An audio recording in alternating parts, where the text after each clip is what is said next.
In today's news, 4 fully vaccinated ports of entry established for vaccinated international travelers into the BVI. Speaker Willock says the rights of sitting members of the House of Assembly are being violated by the COI Commissioner. We are also live with Alexandra Durante, who is actually trying to raise awareness and, of course, funds for a family of 4 who actually is at risk of being evicted from their home, of course, due to the difficulties of COVID-19. United BVI teams up with Waves for Water in St. Vincent and the Grenadines to help the volcano relief. We have all the details of that and so much more after a word from our sponsors. You're watching 284 News. The win. What are the hell? I'm freaking out. Is about these people. It's always a pleasure coming to you live and direct from the... What's poppin'? What's really good? Davies has won it for the Lakers.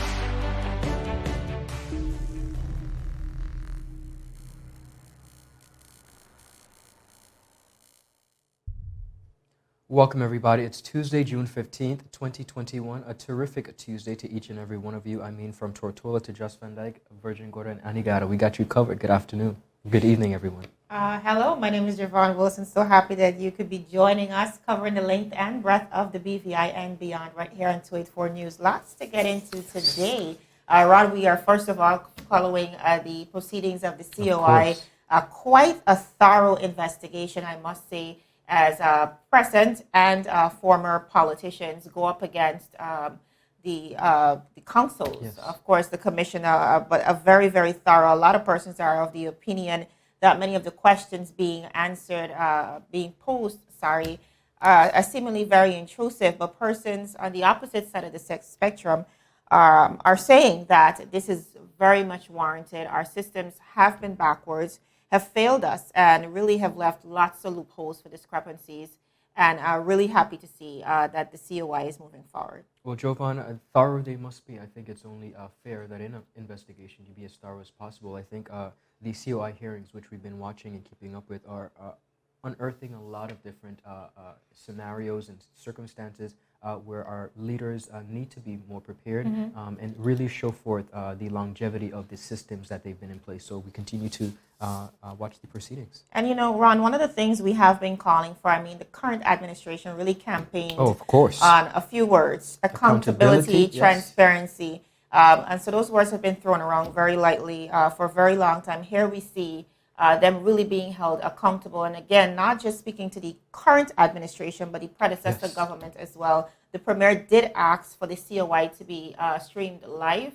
And I think it is quite a privilege for the BVI to be able to witness our politicians up against the Commissioner of the COI. As we head into today's newscast, we are starting out with some updates from the Premier of the Virgin Islands. Now, the government has established 4 fully vaccinated ports of entry across the territory to receive fully vaccinated international travelers and crew members. Premier Foy made this announcement during a live tourism update today, Tuesday, June 15th, where he revealed that Cabinet had signed on to a new initiative which actually comes into effect this Thursday, June 17th. Listening. On 9th June, Cabinet approved the reopening of the following ports of entry to receive fully vaccinated international travelers and crew members only, starting 17th June 2021. Sofos Hole Dock, West End, Dog Hole Dock, Jost Van Dyke, and St. Thomas Bay Dock, Virgin Gorda. These ports of entry will be known as fully vaccinated ports of entry for only fully vaccinated travelers and crew. Cabinet also decided that all requisite government and statutory bodies would work together to establish Anigata Seaport as an official port of entry to receive fully vaccinated travelers and crew members only for this initiative. Now, viewers, Premier Foy also said that only 2 ports of entry will be receiving both vaccinated and unvaccinated travelers from Thursday. He further informed residents that domestic travel will not be affected by this new initiative. Listening. Please also be advised that the Roetown Seaport and the Terence B. Lettsome International Airport will be the only ports where vaccinated and non-vaccinated travelers would be allowed to enter the territory. Let me also inform you here that domestic travelers will remain unaffected in their ability to use all ports. The leader of government business also said that persons within the territory will still be able to utilize ports in the BVI while traversing from island to island.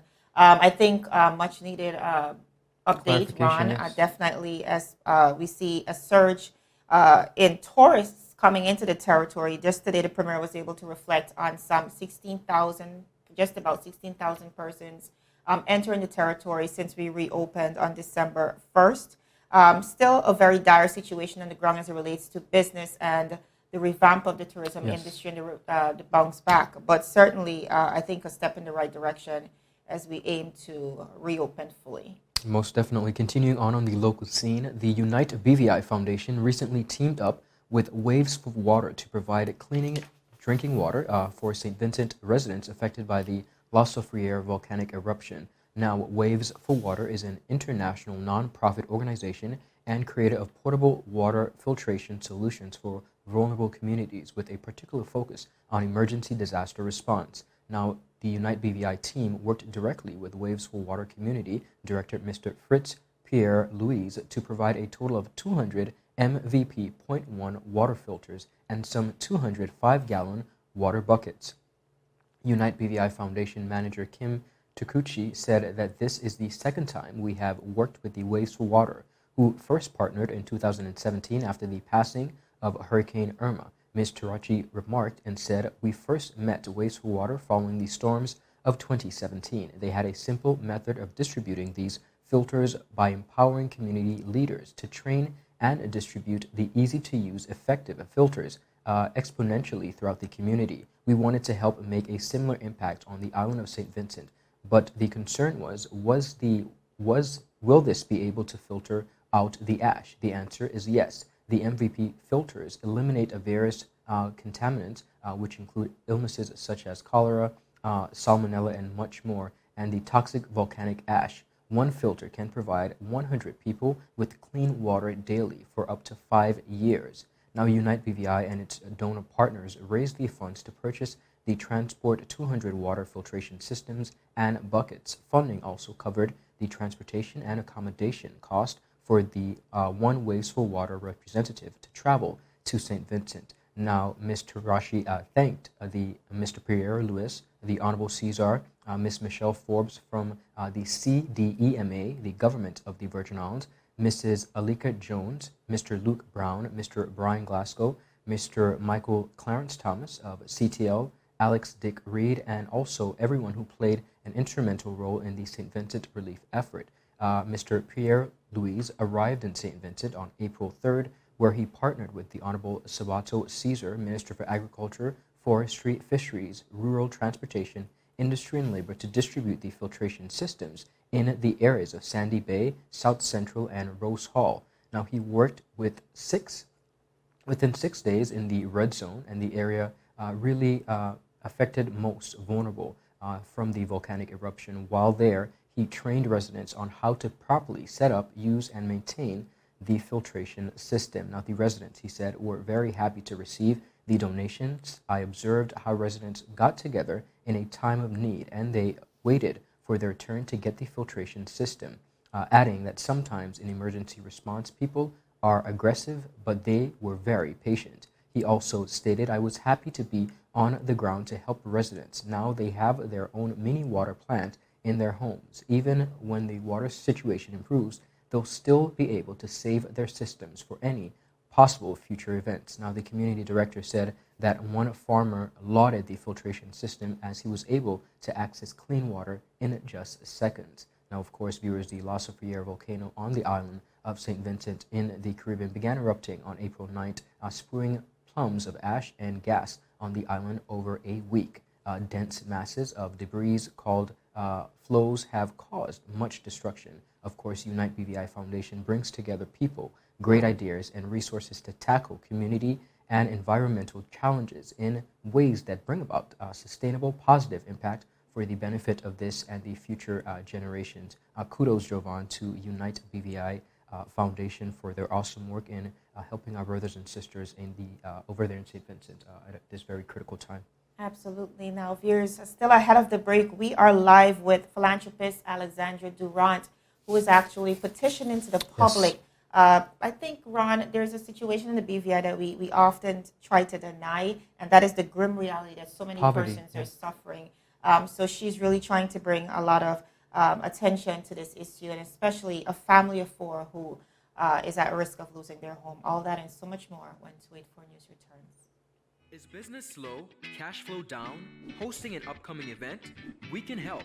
Advertise with 284 Media and take your business or event to the next level by enhancing your present marketing and messaging strategies.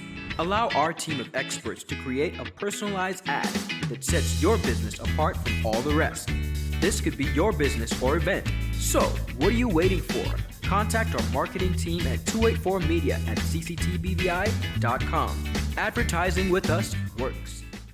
Viewers, welcome back to 284 Media. Now, one of the things we love to highlight here at 284 Media is community efforts that really, persons really are reaching out beyond what they're expected to do and assisting, lending care and compassion to our BVI community. And one such person, as many of you may know, is the one and only Alexandra Durante, who I'm so happy to have in studio with us today.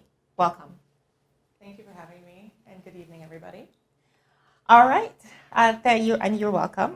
Let's get into this post that I actually came across on social media, your Facebook page, really speaking to a situation where a family of 4 is actually facing eviction. Now, Ms. Durante, one of the things, like I mentioned to Ron prior to the break, one of the things we often hear echoed in our community is that this type of situation does not exist. Can you speak to not only this situation, but by extension, the level of poverty we continue to see throughout the community? Our community is an amazing community. It has its ups and downs and goods and bads, but there is one big issue, and it is poverty. And a lot of people don't believe that there is poverty in the British Virgin Islands necessarily because you don't see it.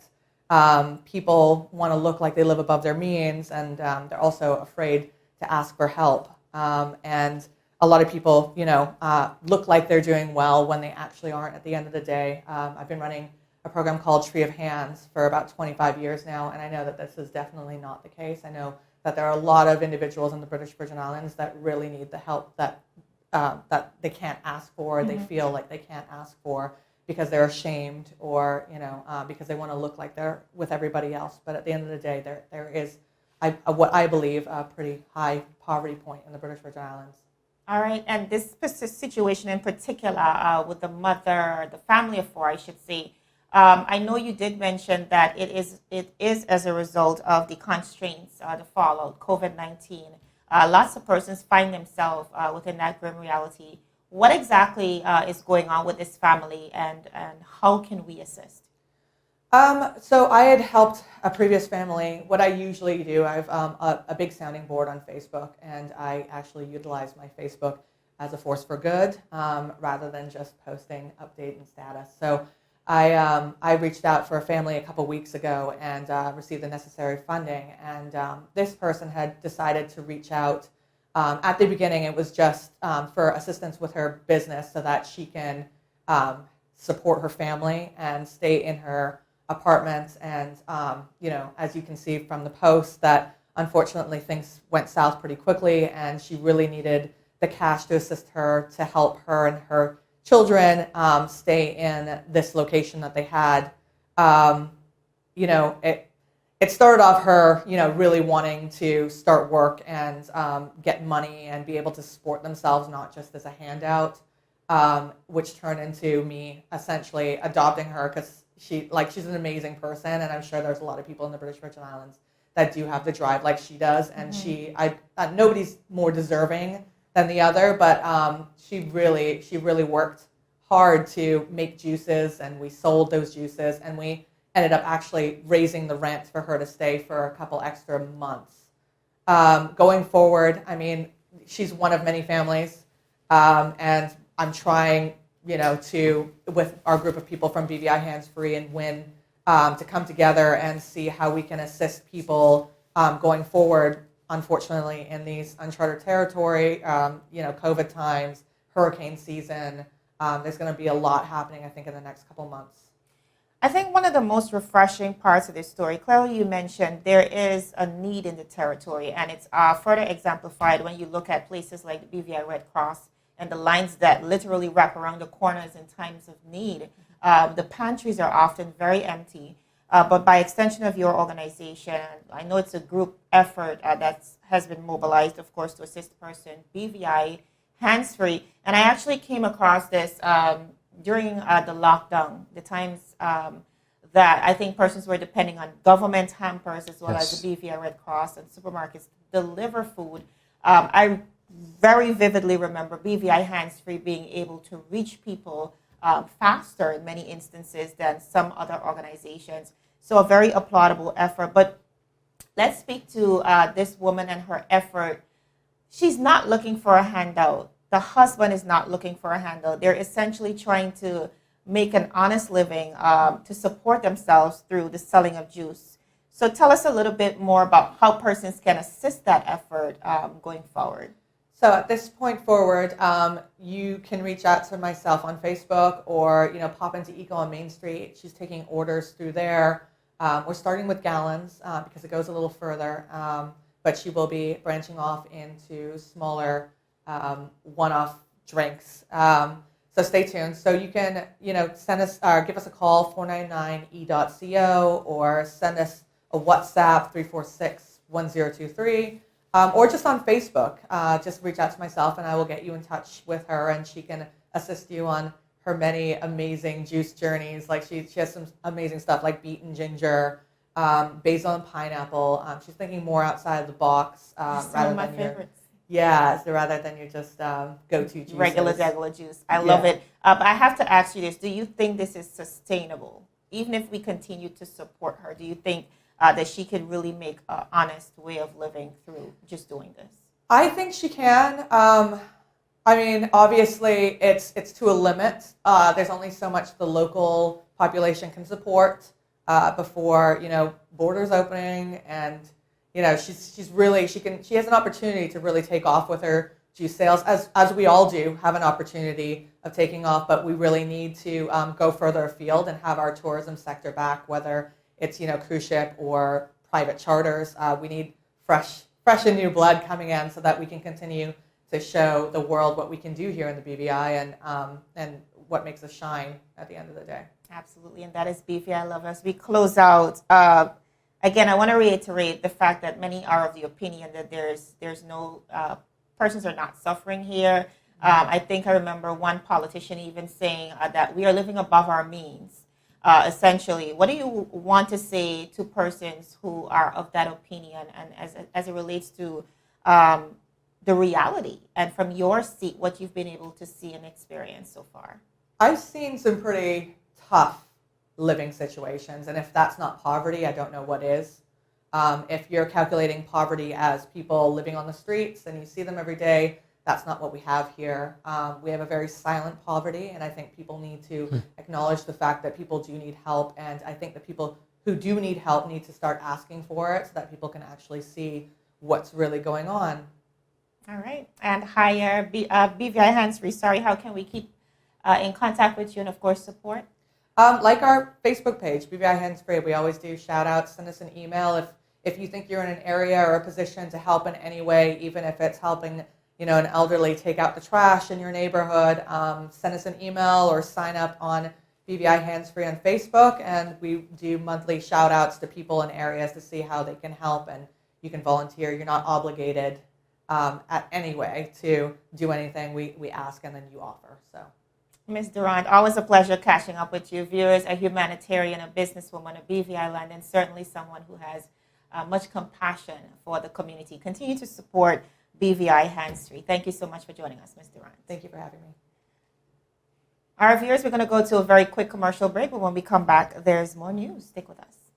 Brilliant Hands and Minds tutoring services, one-on-one tutorials in math and English, intense homework assistance, academic enrichment, school projects, effective communication and public speaking development, sign language for adults and children on Saturdays only. Registered with the Virgin Islands High School Certificate Program, Brilliant Hands and Minds can help you too. Offering intense curriculum-based training to help you or your loved ones get their high school diploma. It's time to make your family's education a #1 priority. Hurry, space is limited. Brilliant Hands and Minds Learning Center. We are the trained education professionals.